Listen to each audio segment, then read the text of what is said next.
talking about the Houston trial? Yeah. Yeah. Like when he started talking, I was like, oh wait. Yeah, it's happening. Oh wait, I think he's gonna. And he said the words. I was like, oh my gosh. Yep. I think the message I sent to my editor is, I wish that he did it. Yeah. Yeah. That's. So were you covering it the whole time? Most of it. I was keeping tabs on it. I didn't necessarily write a story every day, Oh, but I was keeping tabs on where they were and what the process was. I obviously covered his testimony, which came out of the blue. So it No was, video? yeah, I was in there a lot more than I wasn't.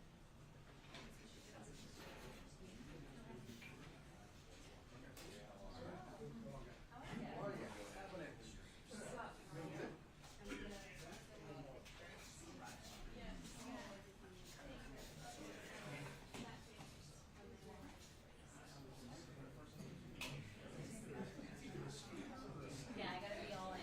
You can wedge in here. I'll do that. I can do. Makes it aesthetic with all the cameras. Oh, there you go. Just kidding.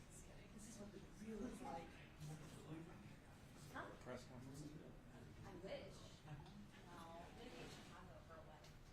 So, I guess that's a good thing. It's a cool day.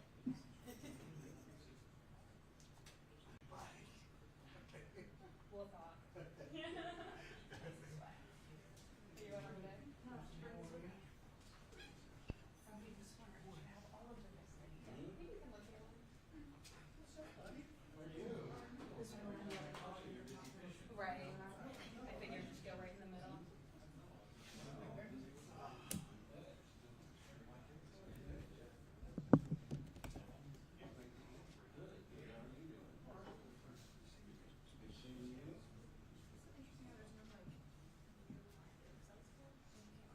There is, but it's just you can't see through right now. You're fine. It's right there. Once I'm framed up, I Yeah, can step that's right that's right right here. Yeah.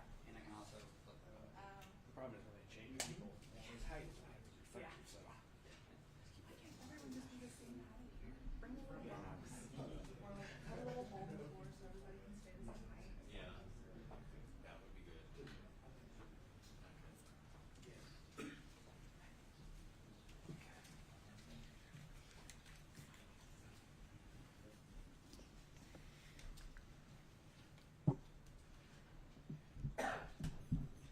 We ready? All right. First of all, I want to thank you guys for coming here and covering this situation. There's a lot of news stories that could be covered, but when you have something that impacted this community as much as it did, I'm very thankful that the media covers this, because it's a really important topic about officers who were shot doing their job, but also what the impact was to this community and what this case meant to Central Ohio here over the last couple of weeks. So thank you for covering this. He's not here today, not able to be here, but I also want to thank the sheriff for his support in these situations. I served as his pleasure, and I'm very proud of my staff. Many of them are here today. I say it all the time, I've got the best in the business. I call them the varsity squad, and with that, the sheriff provides nothing but support to me and my division. I can't thank him enough for that as well. But today, this is not just about making arrests. It's about sending a message. I stood at this podium a couple of weeks ago, and I was asked, did I think that Daveonte Dixon, prior to his capture, had help getting away?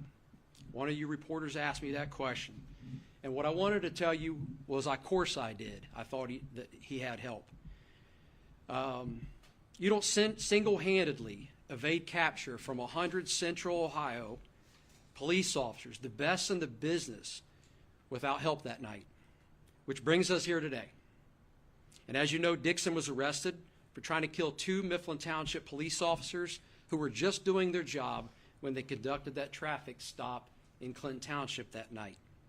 And today, we're here because 8 of those people made a decision to help a man who tried to kill 2 police officers. Let that sink in. They didn't panic. They didn't report him.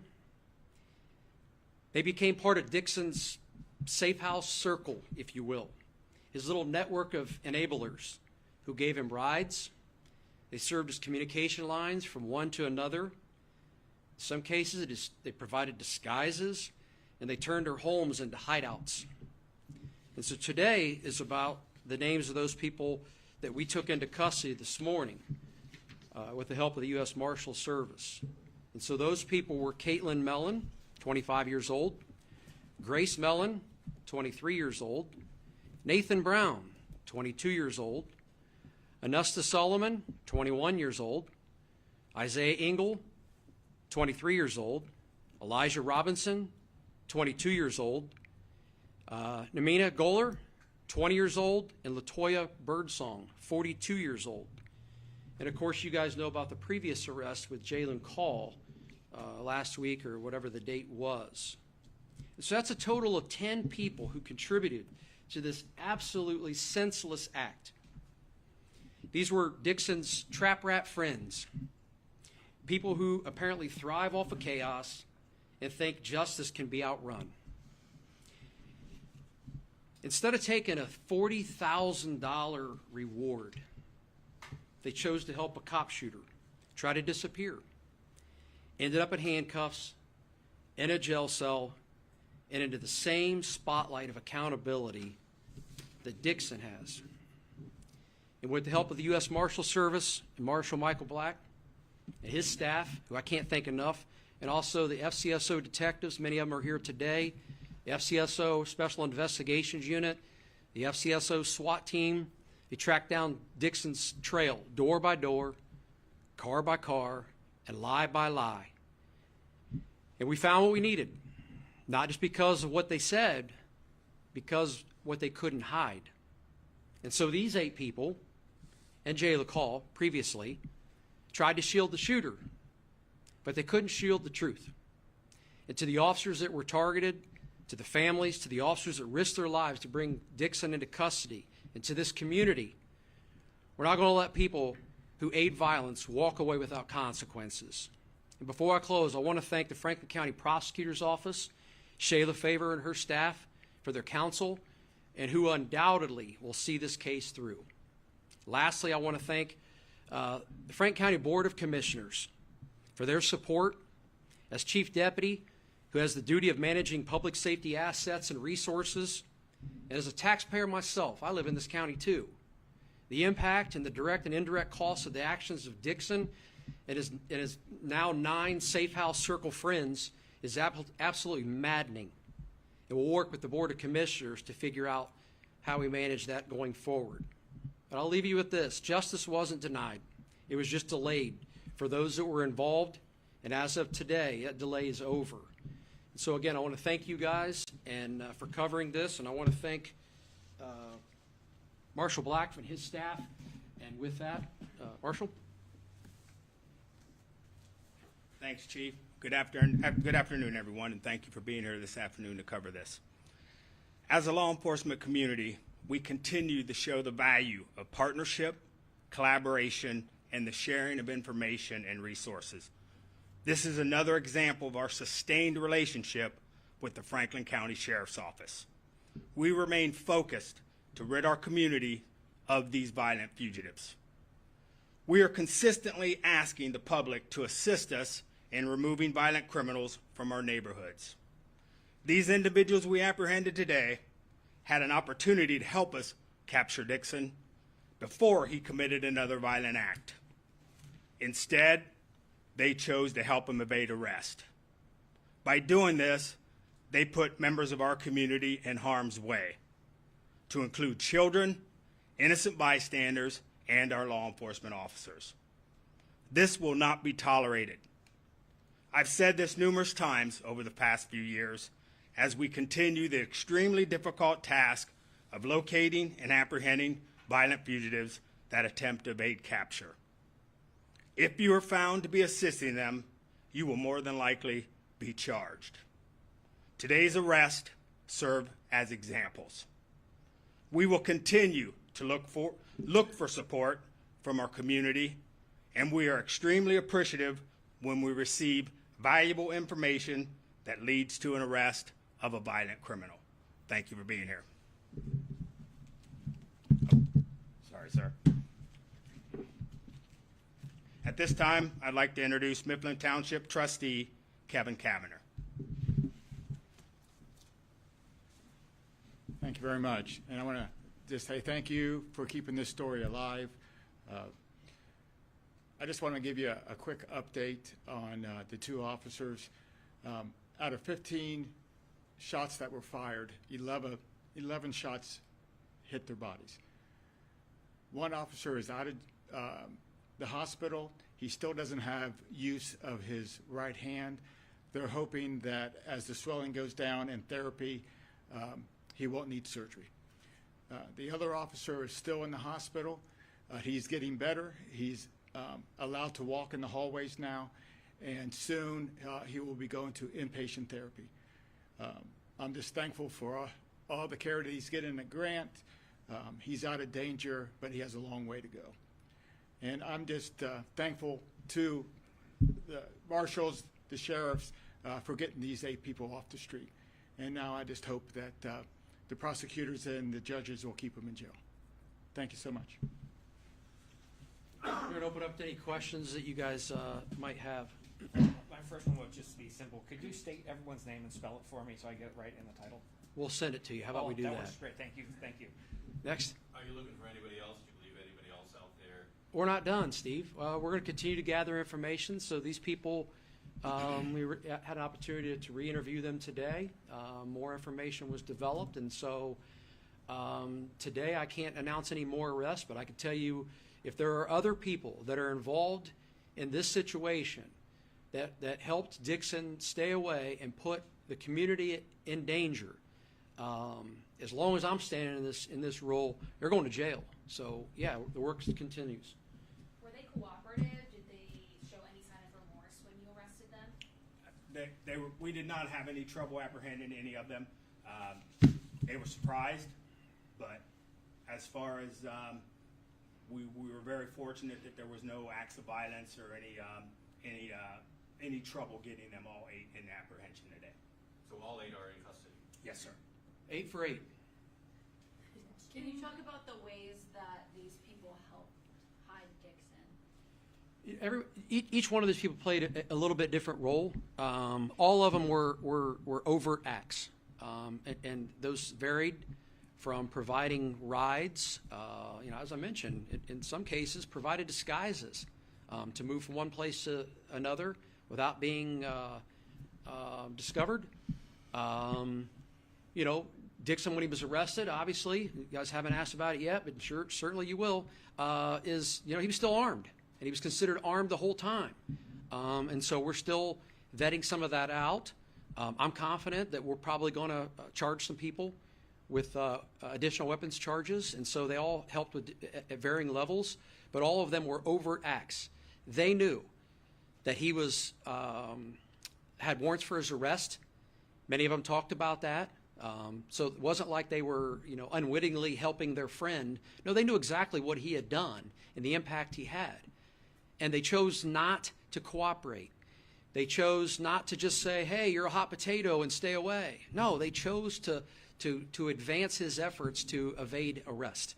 And for that reason, that's why they're all in jail today. Do they all know each other? Are they all connected? Or are they just pieces of his life Many, that happened to come together? yeah, many of them knew each other. I referred to them as their safe house circle, if you will. I don't know, but they had some relationship with one another. They knew of each other or knew somebody who knew somebody. But the bottom line is they all helped this guy stay on the loose for a couple days and put the entire Central Ohio community at risk. And if there's more out there, they're going to jail too. So we may add to this list. We got 10, maybe we'll get to 12 or 15, who knows? In the court affidavits that were filed with this, he said that there was a deputy who was doing surveillance on one of these locations who had eyes on Dixon and saw him get in a car and leave, doing some sort of surveillance behind him. Why not take a chance to stop him then versus letting him continue to be on the run? Beth, I'm not going to sit here and armchair quarterback what an officer had out there. I mean, there's a lot that goes into that, whether there's backup there. You're talking about a guy who just shot 2 cops. And whether he had backup or whatever, I'm not going to question whether they took that person into custody. I don't know that the situation you're describing is even truthful. But if it is, I'm not in a position to armchair quarterback what that officer saw and the reason he acted or didn't act in that moment. All I know is Dixon's in jail, and no one else, by the grace of God, was injured because of it. I know that a whole bunch of officers, many are in this room, risked their life to bring him into custody. And the only one that was injured out of this, other than the Mifflin officers, was Dixon himself, and thankfully no one else was. So yeah, I'm not going to sit here and armchair quarterback why they didn't take him this day versus that day or what have you. Can you go into any detail as to the types of disguises that Dixon used? Not in particular. Again, these cases will be adjudicated in court. Hopefully, in the next week or so, these cases will all be indicted. But as of today, they're charged with obstructing. All of them are charged with obstructing. I think one individual does have a dangerous ordinance charge that because there was an accessory on the vehicle or on one of the guns that was not permissible. But again, when it goes to the grand jury may see it's appropriate for more charges. And I mean, honestly, it wouldn't disappoint me if that happened either. So. Dixon did shoot himself. Can you say anything about his recovery? If he's going to be walking in I don't. You know what? I have not visited the hospital to see his recovery. He's alive. He is recovering as well, and when it's appropriate, his case will be indicted as well, and he'll face the music on that. And but yeah, I don't have any information on his condition, and I'm not evading the question. I just don't know. So. Is there any updated information now that we're a couple weeks removed from the initial incident about what led to that first traffic stop and what may have prompted him to run from the car in the first place? Yeah, and so I have it written here, so I keep getting back out my notes because we had some questions that were emailed from some news outlets that were unable to attend, and so a couple of questions, one of which was asked by WOSU was why was the car stopped? And so the initial stop was a traffic stop. Now the way it works, and if I can describe this, what happens is you have a dispatcher who's many miles away from where the location of the stop is. The officer gives merely a code, and the code is 86. That's the code for a traffic stop. But the officers generally don't report the details of what the stop was for until the conclusion, if they do, at the conclusion of the stop. But see, this one never got there. Shortly after the stop, chaos breaks out, and we heard, 15 shots were fired? Or 15. Yeah, and so I did not have the answer to that question initially. The only people that knew the answer to that question would have been the two officers, and we were more concerned about their recovery than we were asking them about that. So it brings me to this. What was the stop for? The car was acting suspicious in the area. It kept stopping and starting in the middle of the street and in the middle of intersections, blocking traffic. The officer initiated a traffic stop in 86 to investigate what's going on. Do you need help? What have you? When he approached the car, another question by WSU was what was said at the car. Obviously, the officer, I'm paraphrasing, what are you doing? Where are you in the area? The officer did ask for identification. The driver had his. The passenger did not. And the officer inquired about the smell of marijuana in the car. And the next thing you know, the passenger bails out, and you know the rest of the story. So hopefully that answers your question and that of WOSU, who was asking the same. Have you recovered the gun that was used in the shooting of the Mifflin officers? We have. That was recovered the night of. So Dixon acquired another gun when he was on the loose with the help of his trap rat friends there. Are you able to say what kind of gun, if there was a block switch involved? I can't get into the specifics. Again, the cases will be adjudicated and all that kind of stuff. It's not that I don't want to answer. Come on, I could sit here and talk all day about this case. You can see I'm a little amped on this. I mean, this is one of those cases that you don't get. It's not the garden variety case. You got two cops that are shot, and you got a whole bunch of people, many of which in this room, that worked their tails off to bring these people to justice. And so I'm sad for the officers, but I'm super proud for the people that worked on this case as well. It's hard to believe it's been 3 weeks. It feels I know. longer than that, especially with I know. What happened in Morrow County, Hamilton County. I know. Can you just talk about the overall feeling being in law enforcement after these last few weeks? You know what comes to mind when you ask that question is somebody that's smart, far smarter than I am. He's a retired administrator, commander from CPD. He always says that law enforcement is the toughest job in America. And we could sit here and debate that all day long. But here are the officers who go out into the street with the intention to just keep their community safe. And they do what they think they need to do that. They investigate situations. In this situation, here's a car acting weird in the middle of the street. The officer pulls up, needed help or whatever. That traffic stop could have went much different. But instead, somebody bailed out of the car and started firing on these guys. 15 shots, okay? So then you got some of our colleagues who are laid up in the hospital, and our attention is on them. We want to go be with them, but at the same time, we got to chase down the guys responsible for it. And all along, you got 8 of his friends that are helping him and all kind of stuff. And so, law enforcement gets questioned a lot for what their actions do. And sometimes, rightfully so. I'm not going to argue some of the behavior that happens across the country. But you're right. Lately, with the amount of officers that have been assaulted, the officers that have lost their lives, and the impact of those communities and this community, as you see here, I can't imagine what they're going through in Morrow County. And we're thankful that the 2 officers didn't lose their life here in Central Ohio. But yeah, it takes a toll on you. I mean, like I said, these guys work day and night. The night of the incident, I had to basically suspend the operation at 3 o'clock in the morning because these guys are running on fumes. It wasn't because they didn't want to keep working. It's because at some point as an administrator, you have to recognize that people run out of gas. Go home, let's get a little sleep, let's get back at it again. And I think I mentioned the first press conference. I came back in the next morning. These guys were already writing search warrants and knocking on doors when I walked in there because I was like, where are we at? And it's like a ghost town in the office. Oh, they're all out beating the streets, Chief. And I'm like, geez.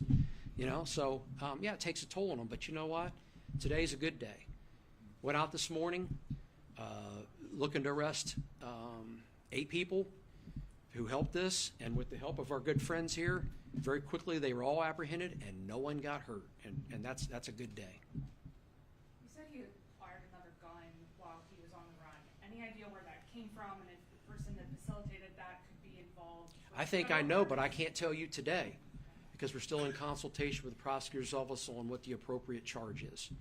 But we know where it came from. How about that? What else you got?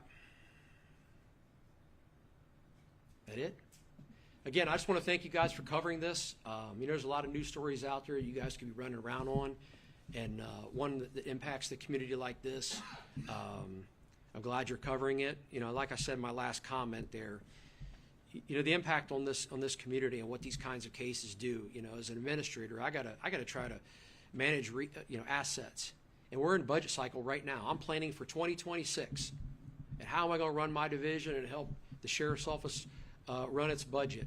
And these are the things that you don't plan for. These aren't the little ancillary things. Oh, we forgot to dot an I or cross a T in last year's budget. These are the things you can't plan for. This case, if you look at the man hours, the impact, the officers are injured, the health care costs, the court cases, you're talking millions, and you can't plan for that. But you know what? That's why I thank the commissioners here at the end, because the commissioners will work together. We'll figure out how we're going to get through this financially. Mifflin Township will figure out how they're going to manage with losing a large portion of their staff. These are the things you can't plan for. And so this day doesn't end for us. There's still work to do. And so I'm just glad that you guys are covering it. So with that, again, thank you. Thank you. Thank you.